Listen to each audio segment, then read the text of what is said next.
Moussa Mara, est-ce qu'on peut parler de Kidal avant de rentrer dans les questions d'actualité du moment? Est-ce qu'on peut parler de Kidal? Parce qu'on se rappelle que vous avez fait une visite hasardeuse à Kidal et on se rappelle de la débâcle de l'armée malienne. Est-ce qu'avec le recul, vous ne dites pas c'était une erreur de jeunesse? Oh, vous savez, le déplacement de Kidal, vous le qualifiez de hasardeux, c'est un déplacement qui a été décidé en Conseil des ministres. Bon. Donc, est-ce qu'une décision qui est prise en Conseil des ministres avec le chef de l'État et l'ensemble du gouvernement peut être considérée comme une décision hasardeuse? Je vous laisse la paternité de votre qualification. C'est un déplacement qui a été préparé. C'est un déplacement qui a été exécuté avec l'ensemble des forces armées de sécurité du Mali. Et c'est surtout un déplacement qui était pacifique. Les gens ne le savent pas. Il y a eu des dérapages, mais le déplacement lui était pacifique. Et les dérapages sont consécutifs à quoi? C'est les groupes armés qui tiennent Kidal, qui tenaient Kidal et qui tiennent encore Kidal aujourd'hui, qui ont attaqué la délégation quand nous étions dans le gouvernorat. Ça, c'est être factuel. Mais il y a un élément important, surtout en ce moment-là, il faut que nous pensions à toutes les victimes de ce déplacement. Et franchement, des victimes qui sont arrivées. Vous me permettrez juste de terminer cela. Oui, allez-y, oui. C'est d'avoir une pensée pour les victimes. C'est de prier pour le repos de leurs âmes. Ceux qui ont été blessés, certains sont encore dans leur chair blessés par ce déplacement. C'est de leur souhaiter prompt rétablissement, de leur dire « Je suis désolé et je m'excuse ». Et je pense que tous ceux qui ont participé à la visite, du chef de l'État jusqu'à l'ensemble du gouvernement, nous sommes tous désolés et nous devons tous nous excuser pour ça. Cela étant dit, c'était tout. Mea culpa, des années après. C'était tout sauf hasardeux. Il dit, vous faites votre mea culpa ce soir. Ce n'est pas un mea culpa. Nous sommes désolés pour ce qui est arrivé parce que une perte en vies humaines est toujours une perte en vies humaines. Vous comprenez? Donc, on est désolé et on s'excuse au nom de l'ensemble du peuple malien. Parce que le déplacement a été fait au nom de l'ensemble du peuple malien. Vous auriez pu le faire quelques jours après, mais vous étiez dans une autre posture. Mais aujourd'hui, si vous présentez des excuses... Vous savez, tout est une question de... Je vous relance. Les chancelleries occidentales avaient dit que le terrain n'était pas favorable, que vous ne devez pas être à Kidal. Vous avez eu des informations. Mais pourquoi ce entêtement d'aller à Kidal et faucher des vies humaines? Mais c'est que vous ne savez pas. Est-ce qu'il n'y avait pas des visées politiques derrière? C'est que vous savez. Je crois que vous m'avez posé la même question avec le même ton et la même qualification. Je vous ai donné la même réponse avec le même sourire. Ce qui s'est passé. Ça vous fait sourire les mots? Non, avec le même sourire. Avec le même sourire à vous. Ça vous fait sourire, Moussa Mara? Vous voulez bousculer. Vous voulez faire le buzz. Moi, je vous réponds simplement. Non, c'est pas le buzz. Le simple, c'est quoi? C'est sur la visite quand même, Moussa Mara. Il y a eu, parce que vous allez garder il y a eu avant la visite. Oui. Il y a eu avant la visite le déplacement du chef d'état-major général des armées, Maman Touré, qui vit, et je l'ai dit en maintes reprises, qui est allé sur le terrain et qui, par la route, a fait le tour de la région. Et il est revenu pour me dire, Monsieur le Premier ministre, vous pouvez y aller. Ça, c'est le chef d'état-major général des armées. Excusez-moi en tant que Premier ministre de faire plus confiance à mon chef d'état-major général des armées qui vient d'une visite sur le terrain que de diplomate. Est-ce que vous n'avez pas été fouillé? Est-ce que vous n'avez pas été fouillé parce que vous étiez très jeune à l'époque, Moussa Mara?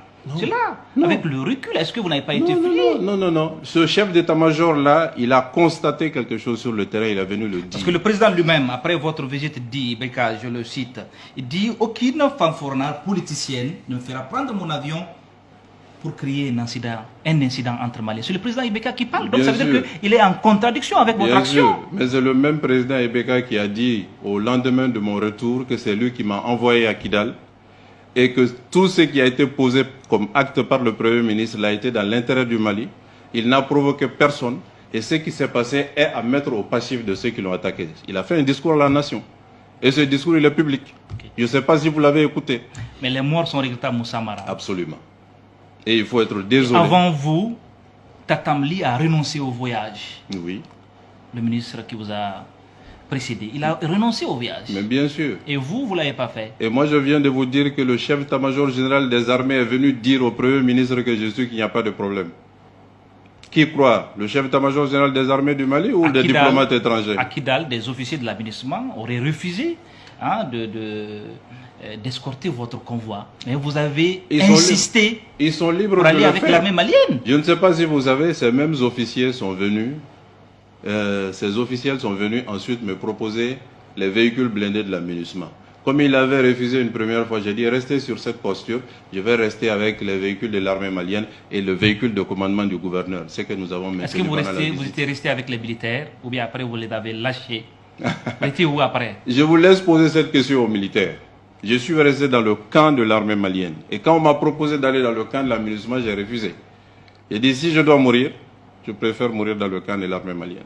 Et c'est ce qui s'est fait avec l'ensemble des ministres qui étaient avec moi. Il y avait 8 ministres et un chef de cabinet. Et depuis, on avait perdu Kidal Moussa Mara. Ah, est-ce que vous pensez qu'on l'avait obtenu Kidal avant? C'est ça la question. Au moins l'armée était là, le drapeau malien. L'armée est là aujourd'hui à Kidal. Je ne sais pas si vous le savez. Nous avons un gouverneur. Nous avons le drapeau malien. Ou bien à Taher. Oui. Bon. Mais votre action a quand même coûté des vies humaines, Moussa Mara. Mais je viens de le dire. En tant que politique qui aspire diriger le pays. Je viens de le dire encore une fois. Oui. Cette action a été engagée dans un cadre républicain. Ok. Cette action a été mise en œuvre avec la préparation Il n'y nécessaire. a pas de regret. Cette action Mais a été vous dites conduite la préparation nécessaire avec, le... les pertes en vies humaines, Moussa Mara. mais avec la préparation Parce nécessaire. que les renseignements, c'est-à-dire que le rapport de la commission d'enquête disait que les groupes armés faisaient 1500, alors que l'armée malienne Le chef faisait d'état-major, 256 je éléments. viens de vous rappeler à Taher, le chef d'état-major général des armées s'est rendu à Kidal 2 semaines avant que je n'y aille. C'est vérifiable. Il a circulé à Kidal, il est revenu, il m'a dit clairement, vous pouvez y aller, il n'y a pas de problème. Une partie de votre délégation est restée à Gao. Ça c'est, je dirais, les péripéties de l'histoire. Si vous voulez faire référence au Premier ministre Boubé, qui était ministre de la Défense, il est resté, il est retourné à Bamako parce qu'il présentait des signes de maladie et je l'ai autorisé à retourner à Bamako. Mais pour moi, ça c'est des anecdotes. Oui, mais vous n'êtes pas très à l'aise sur ce dossier-là. Ça s'est dit que vous n'êtes pas très à l'aise. À Taher, si vous le souhaitez, on peut continuer l'heure entière sur le dossier. On va finir. Moi, je me suis exprimé sur le dossier de Kidal, je pense, 1002 fois. Ça va être le 1003e fois. Si vous voulez, on peut continuer toute l'heure entière. On va boucler. Parce que c'est que ça vous rappelle des souvenirs pas très agréables. Hein? Mais c'est normal. Ça peut vous appeler des erreurs. Ça peut Si vous rappeler aussi des erreurs de stratégie. Des pertes en vies humaines. Ce n'est pas un problème de stratégie ou de calcul politicien. Parce que moi qui suis devant vous, je pense que j'aurais pu mourir moi aussi. Vous êtes d'accord avec moi? Vous avez mesuré les gains politiques, par exemple, les dividendes politiques. Vous savez, vous étiez rentré dans ça. Vous savez, moi je peux vous assurer d'une chose. Ma vie politique est toujours orientée conformément à l'intérêt général.